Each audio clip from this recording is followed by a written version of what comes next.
नमस्कार, आप देख रहे हैं मातृभूमि। मेरा नाम है प्रीति दहिया और इस वक्त की बड़ी खबर। आज 29 विधानसभा सीटों पर उपचुनाव के नतीजे आ रहे हैं और सबसे चौंकाने वाले नतीजे हिमाचल से इस वक्त आए हैं।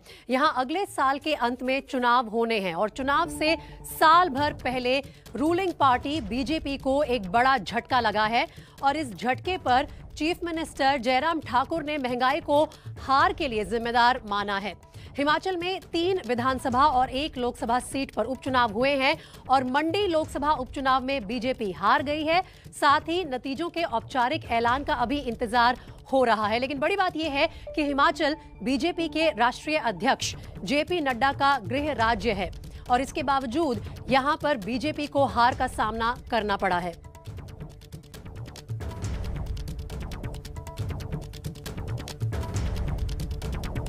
पार्टी के अंदर जिन लोगों ने काम नहीं किया या भीतरघात की जो खबरें हम सुन रहे थे, कुछ की पुष्टि हुई है, कुछ की पुष्टि होनी बाकी है। उस पर पार्टी आगामी क्या करेगी, इस बात पर सोचने का विषय जरूर होगा।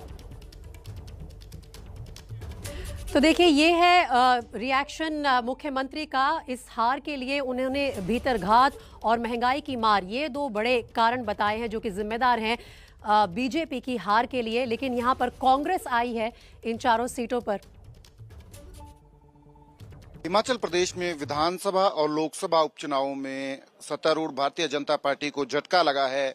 एक तरफ जहां मंडी लोकसभा सीट जो जयराम ठाकुर के लिए, मुख्यमंत्री के लिए प्रतिष्ठा का सवाल बनी थी, वहां भारतीय जनता पार्टी के कैंडिडेट जो हैं वो अभी तकरीबन 9000 वोटों से पीछे चल रहे हैं और बैलेट पेपर्स जो हैं उनकी काउंटिंग जो है अभी चली हुई है। कांग्रेस लीडर्स जो हैं वो अब होपफुल हैं विक्ट्री के लिए। वहीं दूसरी तरफ जो विधानसभा के उपचुनाव हुए हैं उनमें भी भारतीय जनता पार्टी को झटका लगा है। तीनों सीटें जो हैं कांग्रेस जो है वो लगभग जीती है। जुब्बल कोटखाई जो है उसका रिजल्ट जो है ऑलरेडी डिक्लेयर हो चुका है। वहां रोहित ठाकुर जो हैं वो विजयी रहे हैं।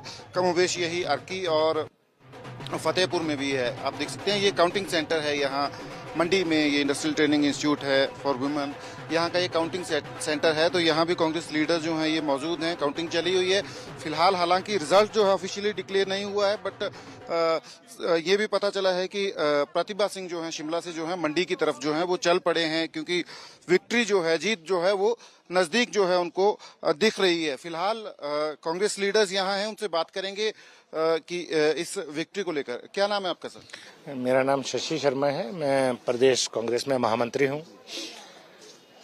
तो जहां तक जीत का प्रश्न है, हम पहले से ही आश्वस्त थे कि लोगों के आशीर्वाद से और जो इस सरकार की विफलताएं थी उसको देखते हुए ये लग रहा था कि कांग्रेस की जीत जो है 4 सीटों पे, जहां 3 विधानसभा क्षेत्र हैं और 1 लोकसभा क्षेत्र है, वहां से लोगों के आशीर्वाद से हम लोगों को जीत सुनिश्चित लग रही थी कि कांग्रेस पार्टी निश्चित रूप से यहाँ विजय का परचम लहराएगी। तो 4 लाख से बीजेपी जो है पिछला चुनाव जीती थी मंडी में। तो अभी जो है अब बिल्कुल क्लोज कंटेस्ट जो है हुआ है आपके प्रतिभा सिंह और बीजेपी कैंडिडेट में। देखिए, ऐसा है कि जहां तक आपने ये बात करी, 4 लाख वोटों से हम हारे थे पिछली बार, लेकिन उन सब वोटों को कवर करके हम आज जीत की ओर अग्रसर हैं। अभी औपचारिक घोषणा होनी बाकी है, लेकिन आज हिमाचल प्रदेश की जनता ने, जो हिमाचल प्रदेश की जो ये सरकार है और जो 4 साल में विफल रही है लोगों की जन आकांक्षाओं के ऊपर, तो उनको मद्देनजर रखते हुए है, हमें पहले ही मालूम हो गया था कि अंडर करंट बहुत है लोगों के अंदर। महंगाई एक बहुत बड़ा मुद्दा था इस चुनावों के अंदर, और जो सरकार की विफलताएं थी, चाहे वो सड़कों की हालत खराब थे पूरे प्रदेश के अंदर, मंडी जिला में खासकर तो बहुत ही बुरे हालत थे।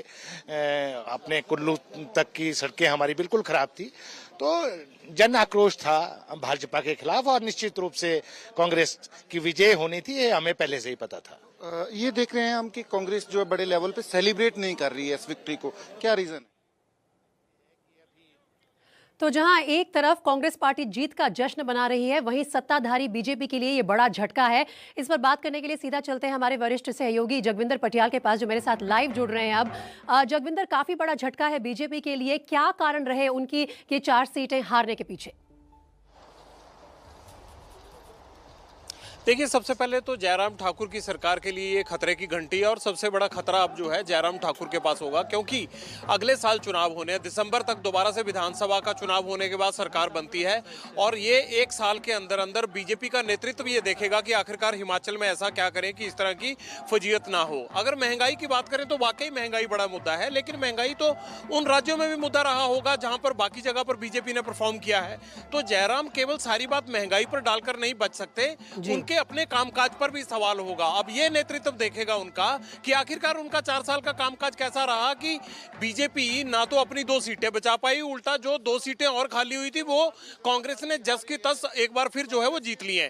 तो ये एक बड़ी स्थिति खराब हुई है खास करके जयराम सरकार के लिए। और उनको जिस तरह से ये उम्मीद की जा रही थी कि उनके जिस तरह से रिजल्ट आएंगे, जो भी सरकार होती है उपचुनाव उनका होता है ये माना जाता है, लेकिन यहाँ पर उल्टा हुआ है।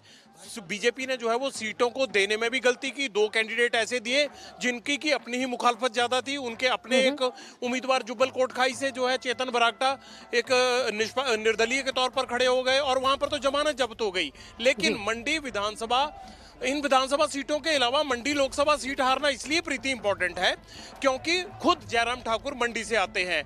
कुल्लू, मंडी और लाहौल स्पीति से 3 मंत्री भी हैं, लेकिन वो सभी मिलकर अपने जो उम्मीदवार थे उसको लीड नहीं दिला पाए और सब जगह से प्रतिभा सिंह जो है वो लीड ले गई। हालांकि वीरभद्र सिंह की मौत के बाद उनको हमदर्दी का वोट भी मिला, लेकिन जयराम जो है अपने काम के जगविंदर, आपने ठीक कहा कि अगले साल के अंत में भी हिमाचल में चुनाव है। मैं आपके पास लौटूंगी ये पूछने के लिए कि बीजेपी को यहाँ से क्या सीख लेनी चाहिए, लेकिन उससे पहले सुन लेते हैं कि अपनी जीत पर कांग्रेस के राजीव शुक्ला ने क्या कहा।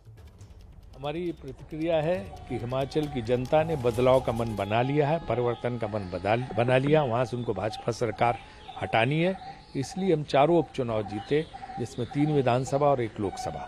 लोकसभा का चुनाव हम जो जीते वो बीजेपी का सिटिंग एमपी था, वहाँ से वो सीट जीतना जो है बहुत मायने रखता, क्योंकि वोट केंद्र सरकार के खिलाफ हुआ और तीनों विधानसभा का वोट जो है राज्य सरकार के खिलाफ हुआ। तो और वो मुख्यमंत्री का गृह जनपद भी था। तो इस तरह से ये तीनों सीटें जीतना, विधानसभा के और लोकसभा भी जीतना, अब विपक्ष में रहते हुए बड़ा कठिन काम था ये, क्योंकि वहाँ सत्तारूढ़ पार्टी और पिछले 70% वोट शेयर बीजेपी का था लोकसभा चुनाव में, वो सब हट के। चलिए वापस चलते हैं जगविंदर पटियाल के पास। जगविंदर, क्या राजीव शुक्ला ठीक कह रहे हैं? हिमाचल की जनता ने बदलाव का मन बना लिया है, इसका असर नजर आएगा अगले साल के चुनाव पर? जाहिर सी बात है, लेकिन मुझे लगता है कि ये उपचुनाव बड़े सही टाइम पर आया है। बीजेपी के पास पूरा तकरीबन 1 साल और 2 महीने का टाइम बचा हुआ है कि वो सब कदम उठा लें जिसके चलते वो 2022 में विधानसभा चुनाव में फजीयत से बच सकें। और हम ये उत्तराखंड और गुजरात के बारे में मान ही रहे थे कि कहीं ना कहीं जयराम के लिए खतरे की घंटी ना बज जाए, लेकिन वो सिर्फ इसीलिए शायद बीजेपी का आला नेतृत्व रुका हुआ था। उन्हें लगता था कि उपचुनाव के जो नतीजे आएंगे बाई इलेक्शंस के बाद ये देख लिया जाएगा कि सरकार कैसा कामकाज कर रही है। लेकिन इसमें कोई दो राय नहीं है, भीतरघात के अलावा जितना जो संगठन पर कंट्रोल होना चाहिए, यहां पर जो नेता एकजुट होकर चुनाव लड़ सकते थे वो नहीं लड़े। जो विकास की दशा दिशा होनी चाहिए थी उससे लोग संतुष्ट नहीं है। तीसरा यह सबसे बड़ी मुझे लगता है कि जो एक नव निर्माण के लिए एक विजन की जो एक सोच होती है वो नजर नहीं आ रही है हिमाचल में। हालांकि बड़ा शांतप्रिय स्टेट है और वहां के लोगों की जो इच्छाएं और जो उम्मीदें होती हैं वो बड़ी छोटी छोटी होती हैं। लेकिन अगर इस तरह से 4 के चारों बाई इलेक्शन हार रही है बीजेपी, तो उनको ये सोचना होगा कि उनकी सरकार के कामकाज में कहां-कहां नुक्स है और आखिरकार क्यों वो 4 साल सत्ता में रहने के बाद भी पिछड़ गई वोट लेने में। बिल्कुल ठीक कहा आपने जगविंदर, और बड़ा खुलकर जयराम ठाकुर ने बात की है कि भीतर घात जो है वो एक कारण बना है भारतीय जनता पार्टी की हार के लिए। लेकिन कुछ और यहाँ रिएक्शंस आ रहे हैं, एक बार उन पे भी नजर डाल लेते हैं।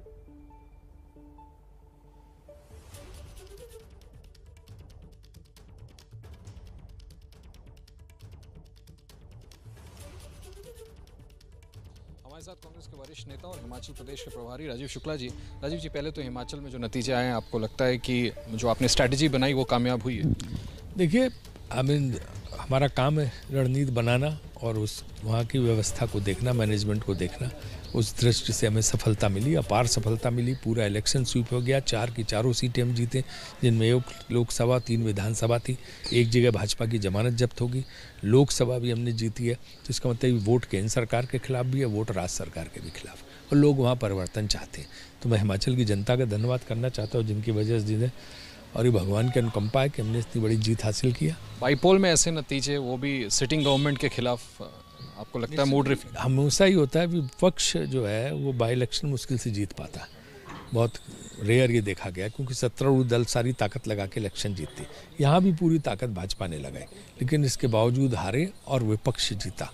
आज कांग्रेस पार्टी वहाँ विपक्ष में है और उसने इतनी बड़ी विजय वहाँ पे हासिल की है। रणदीप जी का एक ट्वीट देखा मैंने सर, अभी आया, विधानसभा चुनाव में भी जहाँ जहाँ कांग्रेस और भाजपा की सीधी टक्कर थी, उन्होंने एग्जाम्पल दिया है हिमाचल, राजस्थान, कर्नाटक, महाराष्ट्र, हर जगह भाजपा को हार हुई है और तीनों काले कानून, इसको देखते हुए आपको वापस लेना चाहिए। हाँ, रणदीप सुरजेवाला जी ठीक ही कह रहे हैं, काले कानून वापस लेना चाहिए। किसान भी नाराज है, महिलाएं नाराज हैं, युवा नाराज है, आम जनता नाराज है, पेट्रोल डीजल के दाम कहाँ जा रहे हैं, हर तबका तो नाराज है, तो इसलिए जो है इनके खिलाफ वोट पड़ रहा है। राजस्थान, कर्नाटक का जिक्र किया। हाँ, कर्नाटक में हम चीफ मिनिस्टर के गृह जनपद में जीते, हिमाचल में चीफ मिनिस्टर के गृह जनपद में जीती कांग्रेस, उसी तरह राजस्थान में दोनों उपचुनाव जीते। बंगाल में, मध्य प्रदेश में नतीजे आपके फेवर में नहीं आए हैं। तेलंगाना, बंगाल में जो है वो रूलिंग पार्टी जो थी तृणमूल कांग्रेस, वो जीती है। और मैंने आपको मध्य प्रदेश में भी जो नतीजे, मध्य प्रदेश में एक सीट पे कांग्रेस चल रही है, मध्य प्रदेश का अपवाद हो सकता है ना, लेकिन मैं देख रहा हूँ बाकी जगह जो है वोट उसी पैटर्न पे पड़ रहा है। लगता है इनकरेजिंग रिजल्ट है कांग्रेस के फेवर। तो चलिए, हिमाचल में तो अच्छी जीत मिली है कांग्रेस पार्टी को, लेकिन आगे बढ़ते हैं और बात करते हैं बिहार की। वहां भी 2 सीटों पर उपचुनाव के नतीजे सामने आ रहे हैं और दोनों ही सीटों पर जेडीयू के आगे होने की खबर आ रही है। तारापुर और कुशवेश्वर स्थान सीट पर जेडीयू इस वक्त आगे चल रही है। इन दोनों सीटों पर उपचुनाव के जो नतीजे हैं वो जल्द ही साफ हो जाएंगे, औपचारिक तौर पर भी सामने आ जाएंगे। लेकिन प्रकाश के पास चलते हैं, जो मेरे साथ फोन लाइन पर जुड़ रहे हैं। प्रकाश, इस वक्त क्या खबर आ रही है, कितना मार्जिन है जिससे जेडीयू आगे चल रही है? देखिए, कुशेश्वर स्थान में तो जीत सुनिश्चित हो चुका है और जेडीयू के खाते में वो सीट आ गई है, यानी कि जेडीयू के पास पहले से वो सीट थी, अब वो सीट उनके पास ही है। सिर्फ औपचारिक ऐलान होना बाकी है, लेकिन ये कंफर्म हो गया है कि वो सीट जेडीयू की है। दूसरी तरफ तारापुर में जो 18 राउंड तक आरजेडी आगे थी और जेडीयू पीछे चल रही थी, अब 19वें राउंड के बाद से लगातार बढ़त बनाए हुए है। 29 राउंड तक ये गिनती होनी है वोटों की, तो ऐसे में देखना होगा कि अब, क्योंकि ये ऐसा लग रहा है जैसे एक सीढ़ी ऊपर फिर एक सीढ़ी नीचे, तो ये बड़ा ही असमंजस की स्थिति कई बार हो जा रही है, ऐसा देखा जा रहा है। पर अभी फिलहाल 19 राउंड के बाद जेडीयू आगे है, तो अगर यही ट्रेंड रहा तो जेडीयू जीत सकती है। प्रकाश, आप इन नतीजों पर नजर बनाए रखिए, तुरंत लौटेंगे जैसे ही औपचारिक घोषणा हो जाएगी। फिलहाल रही है और 50 लोगों को अस्पताल में भर्ती किया गया है। काबुल में अस्पताल के पास 2 बम फटने की खबर है, जिसके बाद इलाके में हड़कंप मच गया और अफरा तफरी का माहौल बना हुआ है। वे की रिपोर्ट देखिए।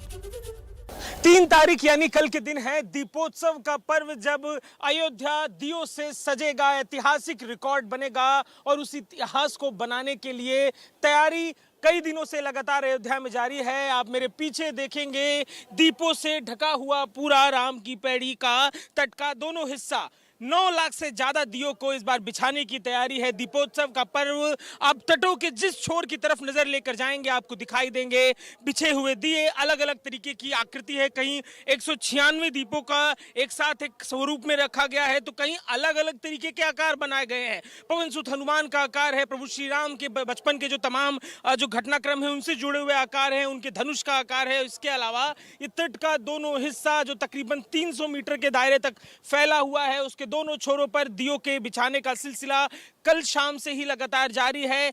आज शाम होते होते दियों के बिछाने का सिलसिला खत्म होगा। आपको हजारों की तादाद में वॉलंटियर्स यहां पर दिखाई देंगे। ये वॉलंटियर्स जो कल से ही लगे हुए हैं दियों को बिछाने के लिए, आज के दिन दियों को बिछाने का सिलसिला पूरा हो जाएगा। और कल का दिन महत्वपूर्ण, क्योंकि कल के दिन इसमें तेल बाती डाली जाएगी और शाम को दीपों को जलाकर दीपोत्सव की शुरुआत की जाएगी।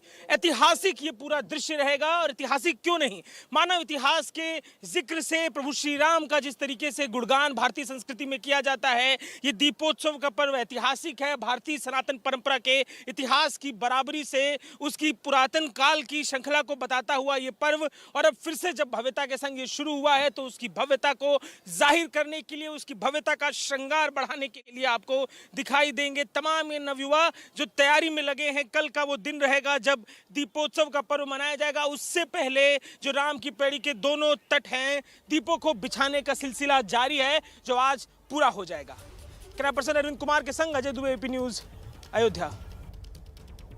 तो जहां एक तरफ दीपोत्सव की तैयारी पूरी है, वहीं अयोध्या में सुरक्षा के भी कड़े इंतजाम किए गए हैं। देखिए एक और रिपोर्ट अजय दुबे की। दीपोत्सव की तैयारी अयोध्या में अब लगभग पूरी है। अयोध्या में जो आसपास के लोग हैं, उत्तर प्रदेश के अलग अलग हिस्सों से लोग हैं, उस उत्सव का रंग देखने के लिए पहुंच रहे हैं, तो सुरक्षा इंतजाम भी बेहद जरूरी हो जाते हैं। अयोध्या के जिस हिस्से में ये पूरा कार्यक्रम होगा, राम की पैड़ी के नजदीक बैरिकेडिंग पुलिस ने कर रखी है। न केवल अयोध्या की पुलिस है, बल्कि अलग अलग जिलों से पुलिस की दूसरी टीम में पीएससी की बटालियन बुलाई गई है। आप देखेंगे इस तरीके के जो बैरिकेटिंग्स है अलग अलग रास्तों पे हैं। कई रास्तों को तो अब बिल्कुल बंद ही कर दिया गया है। जो पुलिसकर्मी ड्यूटी पर तैनात है, लोगों को उन रास्तों पर जाने से मना कर रहे हैं जहां पर वो पूरा कार्यक्रम होगा। खास सुरक्षा के इंतजाम है। इस तरीके की बैरिकेटिंग आप दूर तक देखेंगे। ये पहली बैरिकेटिंग जो अयोध्या में राम की पैड़ी के नजदीक है। दूसरा जो ये रास्ते से हाईवे आता हुआ दिखाई देगा, उस तरफ भी आपको दिखाई देगा। सड़क पर बैरिकेटिंग है। अवांछनीय जो गाड़ियां हैं, जिनको कोई परमिशन नहीं है, जिनकी कोई जरूरत इस इलाके में नहीं है, उनको आने नहीं दिया जा रहा है। तमाम जो दूसरे लोकल लोगों की गाड़ियां हैं, वही इस इलाके में आती जाती आपको दिखाई देंगी। तो बड़े पैमाने पे पुलिस बल तैनात है। न केवल अयोध्या की जो पुलिस है वो तैनात है, बल्कि जो दूसरे संगठन है पुलिस से जुड़े हुए पीएससी के, उनको भी बुलाया गया है। क्योंकि जो पूरा अयोध्या और उसके आसपास का इलाका है, उसको पख्तरबंद कर दिया गया है। उस पूरे इलाके में बैरिकेडिंग की गई है। सुरक्षा के खास इंतजाम है। और जो बड़ी टीम है कल फिर से लगेगी, क्योंकि कल मुख्य पर्व का दिन है और उस दिन सुरक्षा के खास इंतजाम अयोध्या में देखने को मिलेंगे। कैमरा पर्सन अरविंद के संग अजय दुबे, एपी न्यूज, अयोध्या। तो मातृभूमि में आज इतना ही।